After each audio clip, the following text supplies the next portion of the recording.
So, we've been talking about point of view and how the point of view helps you understand more about the story. And although there are three types of point of view: first person, second person, and third person. All right, go. I'm eating this week. I'm in the middle of recording a lesson. Good night. I love you. Love you. Sorry about that. See you in the morning. Although there are first person, second person, and third person point of views, we focus specifically on first person and third person. And so a first person narrator is usually the main character, not always, but usually. And it uses things like I and me. We learn a lot about the thoughts and feelings of the character when it's told in first person as opposed to third person. When we're reading in third person point of view, the narrator is usually not the main character, and they use words like he, she, they, it. The words such as I and me would only be used in quotation, so in dialogue boxes.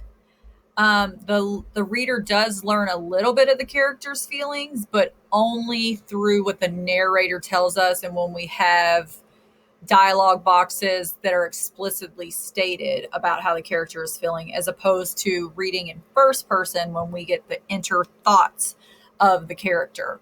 Okay, so as you can see, I have a story pulled up. It's just a brief story. It says, when she arrived home, the villagers gathered around her to hear of her adventures.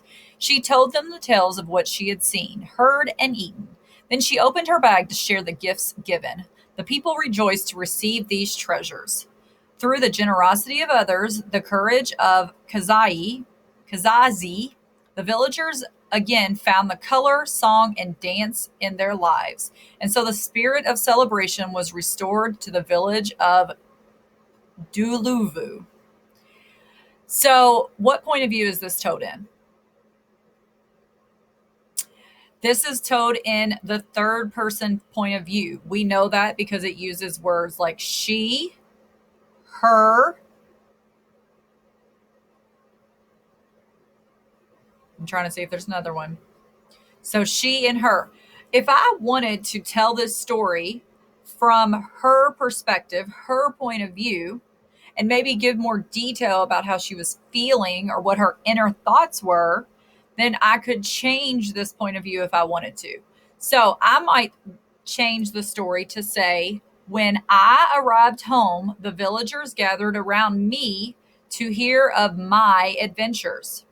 I told them the tales of what I had seen, heard, and eaten. Then I opened my bag to share the gifts I was given.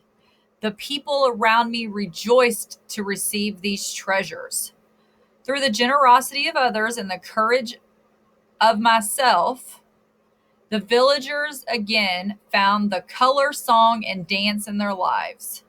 And so the spirit of celebration was restored to the village of Nuluvu. Now, I probably wouldn't keep through the generosity of myself in that story. I might change that to say something like, it made me so proud to be able to give back to the villagers who had taken such good care of me through my life. They had missed so much in their life that I was happy to give them their color, song, and dance back. So you could talk about her inner thoughts there.